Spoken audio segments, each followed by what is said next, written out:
How's it going, YouTube? Coming at you today with another video, and today, guys, what I'm bringing to you is going to be an important ruling video, and I really want you to understand how location works, since this is something that I keep getting asked about. Even though I've made a video on it a few times, I'm going to try to break it down as much as possible today, alongside other rulings that you will need for today's metagame. I do hope that you enjoyed today's video. If you haven't already checked my sponsors on RW, Cloud, Gem, Arla, Imperium, Dragonshield, and Grimoire, definitely go ahead and do so all down below in the description.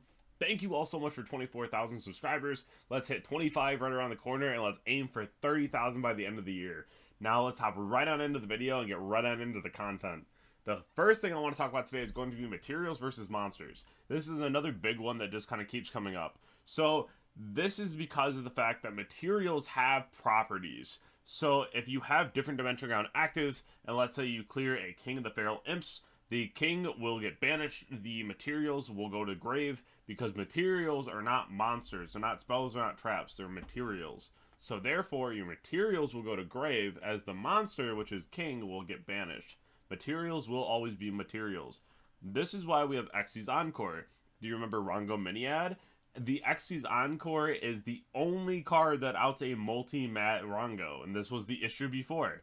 It's just a crazy card that's unaffected by other cards. But since Xyz Encore only goes after materials, since materials have properties, this card can affect Rongo by not affecting Rongo, which is really cool. You just detach all the materials from the Rongo and then just bounce Rongo, right? So really solid, but this was the only answer and is the only answer. But that's the difference between monsters and materials. The next one here is Mischief of the Gnomes, and I just want to say this card lasts the entire turn. It's not just what's currently in hand, it's going to be everything that's in the hand the entire turn. That's why this card is so good. You should have one of these in your sideboard with 2 Thrust, or if you're already playing cards like Foolish Burial Goods, go ahead and play this card anyways, because this card is absolutely fantastic, and it's going to help you so much against Mitsu Rai.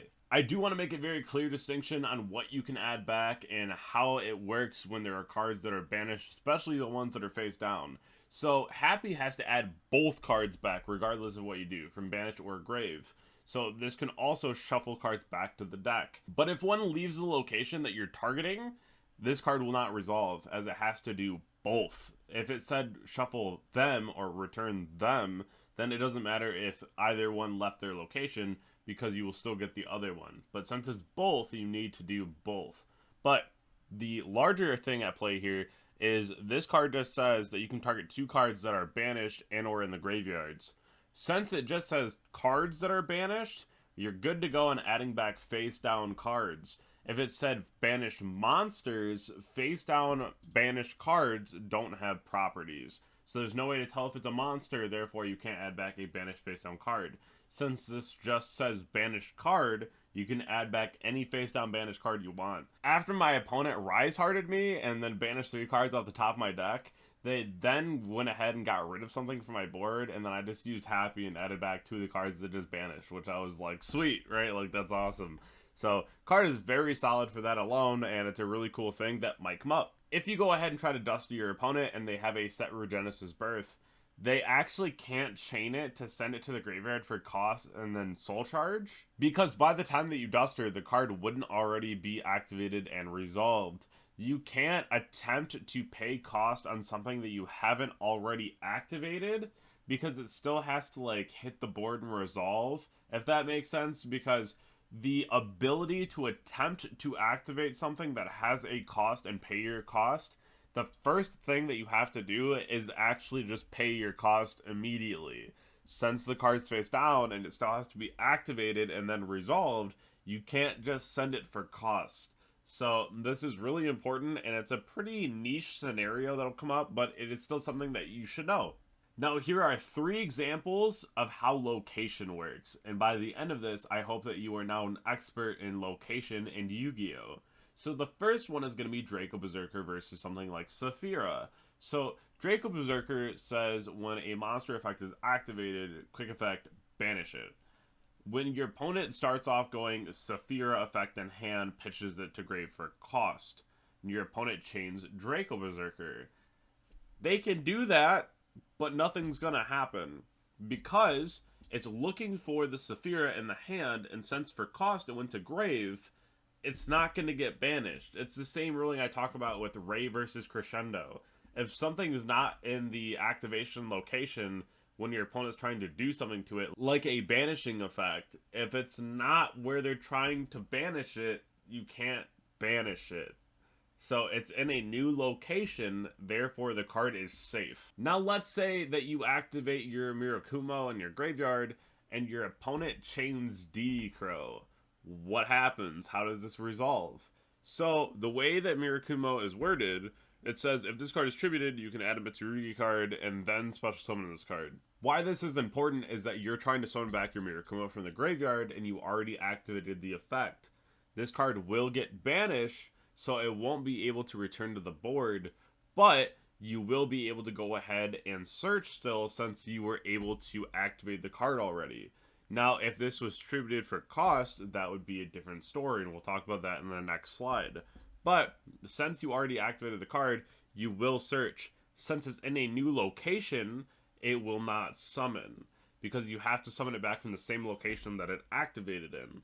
But again, you already activated it, so therefore you're still able to search. But what happens when it's not an effect that you've already activated? Now, this is the most prime example of location and what location means. Your opponent has a Heretic Seal that they just used. They tributed it for cost. You chain DD Crow. How does this resolve? So, they already activated the first effect on board to go ahead and bounce. Then, you banish the card when they tributed for cost. The effect already activated, so it's going to resolve as much as possible. It's going to return a face-up card on the board to the hand.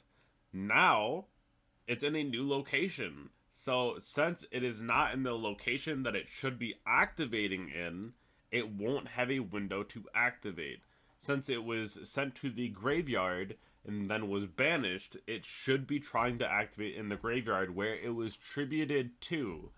Since it is now in a new spot, it is no longer tributed in that location, therefore there will never be a window for the Heretic Seal to activate. So this had already activated, the effect already tried to go through for the second effect, it just couldn't reborn itself because it's in a new location than where it tried to reborn itself from. This never got to activate the second effect, and since it was moved, it wasn't tributed to banish, it was tributed to the graveyard.